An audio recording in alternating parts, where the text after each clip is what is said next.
Salut à tous, c'est David pour Inspirer.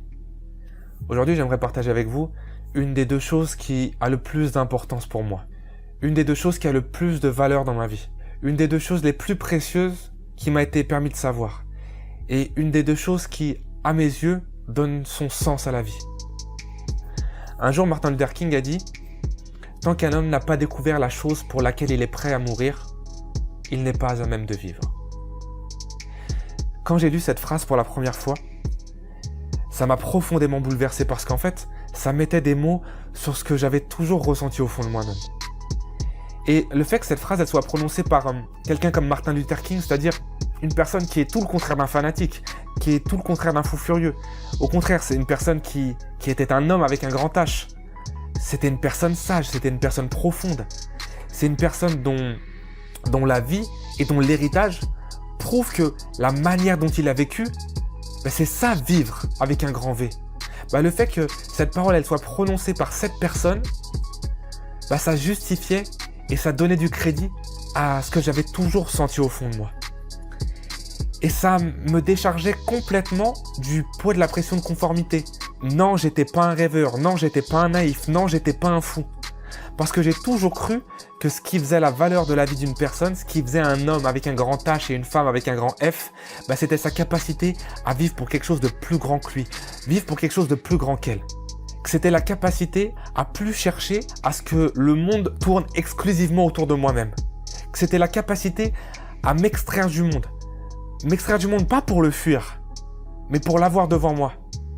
Pour plus être un homme à la charge du monde, mais pour être un homme qui prend en charge sa part du monde.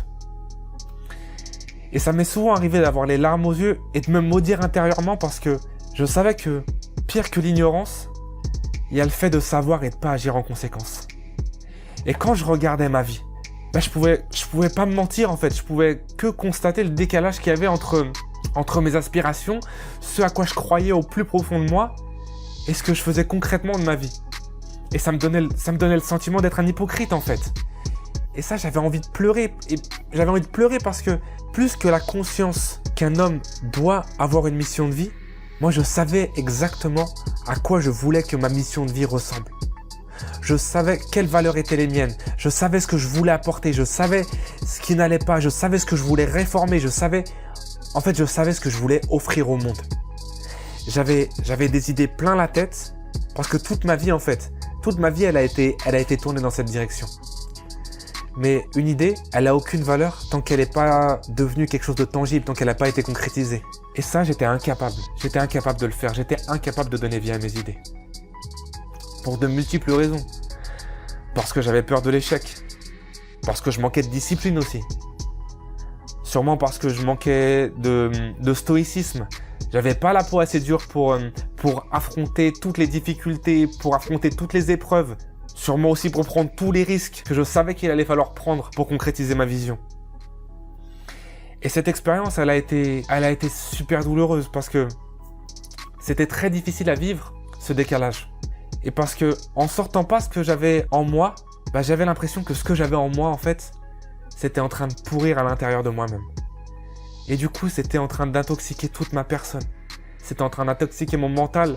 C'était en train d'intoxiquer mon corps. C'était en train d'intoxiquer ma spiritualité.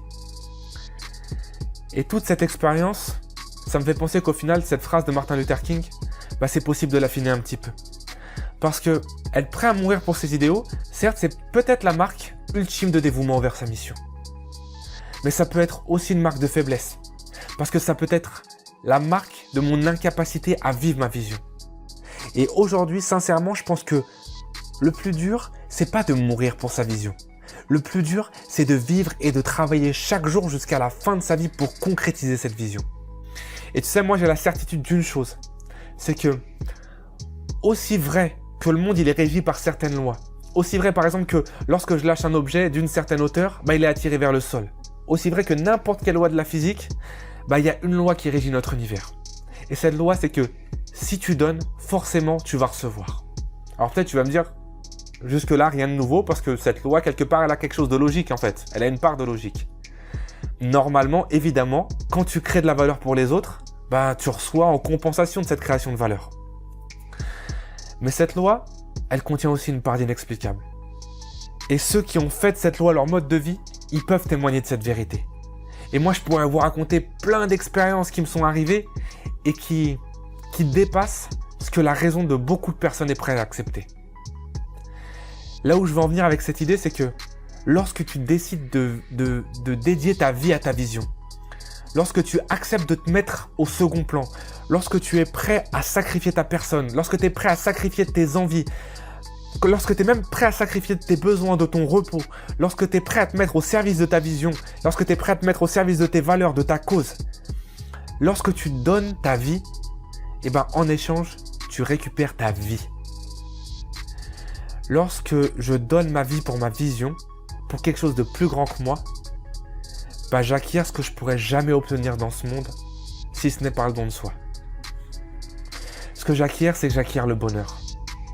Et quand je parle du bonheur, je parle du vrai bonheur. Je parle pas de cette espèce de concept superficiel après lequel on court tous et qui est rien de plus en fait que de la gratification immédiate et qui va me laisser vide aussitôt que je l'ai consommé.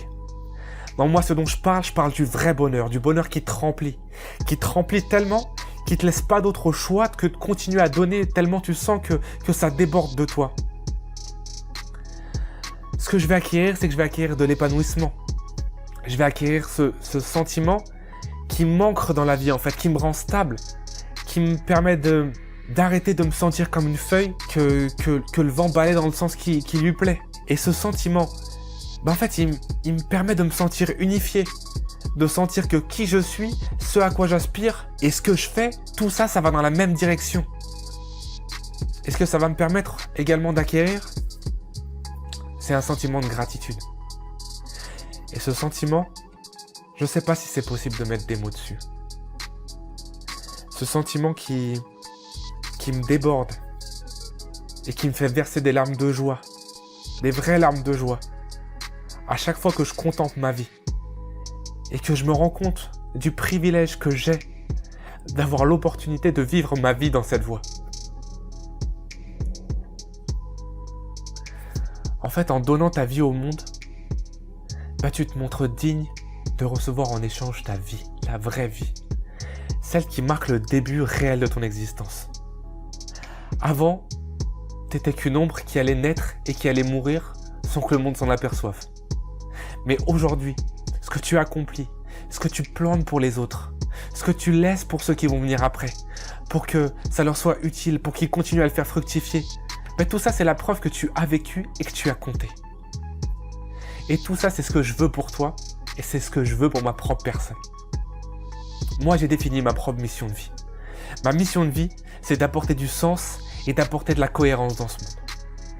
Et en évaluant mes compétences, en listant mes connaissances, en faisant le point sur mes expériences, j'ai conçu un plan pour atteindre cette mission. Et la première étape de mon plan, c'est de transmettre ce que je suis en train de te transmettre.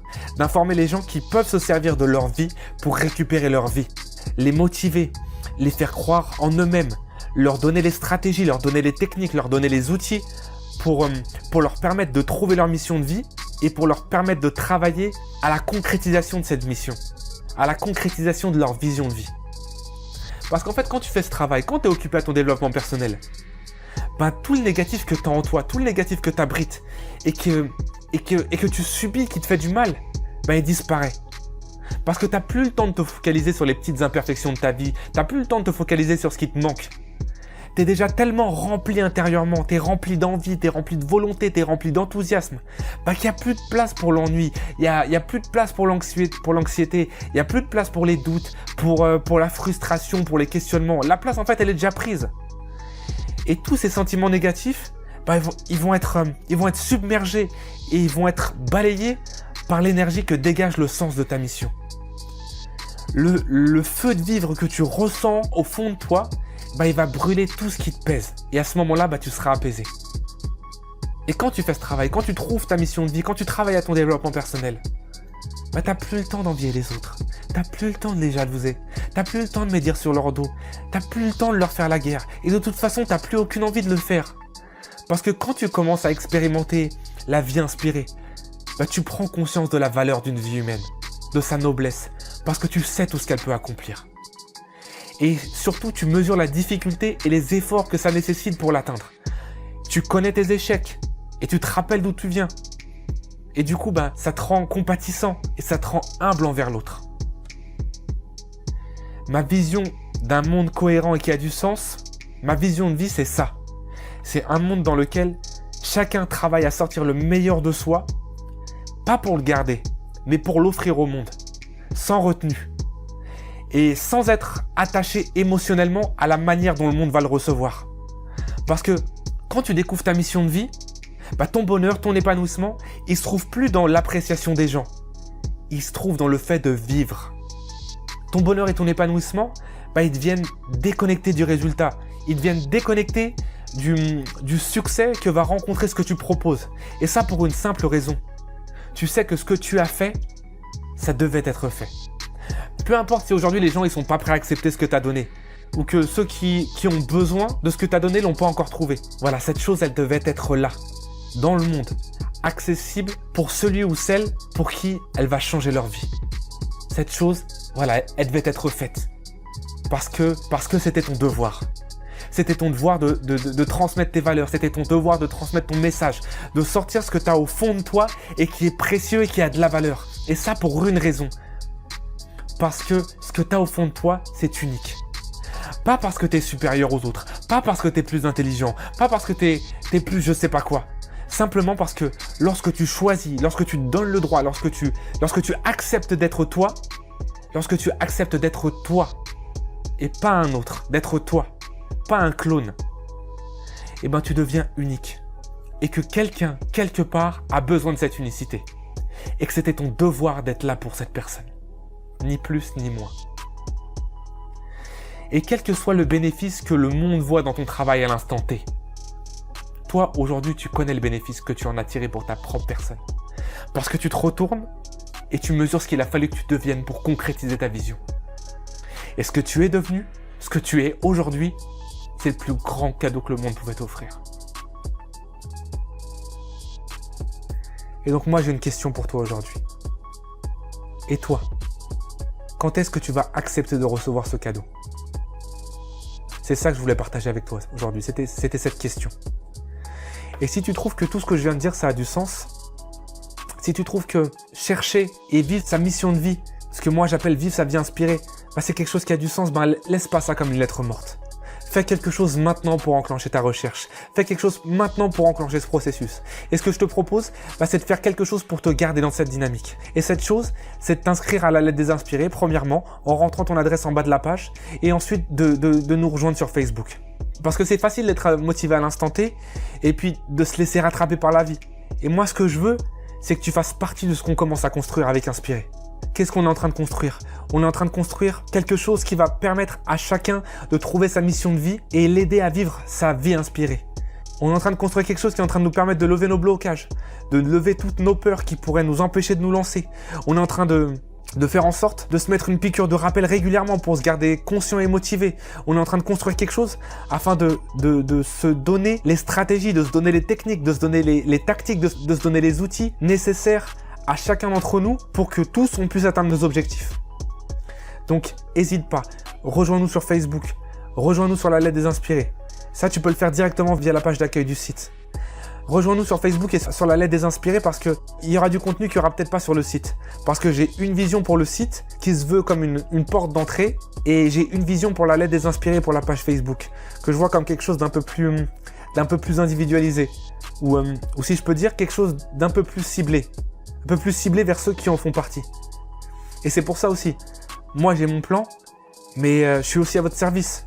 Donc n'hésitez pas à me contacter si vous avez des demandes, si vous voulez partager des choses avec moi aussi. N'hésitez pas à me contacter si vous avez des sujets, des thèmes que vous voudriez que j'aborde. Si ça rentre dans mon domaine de compétences, je le ferai avec plaisir. Bref, vous êtes les bienvenus, donc n'hésitez pas.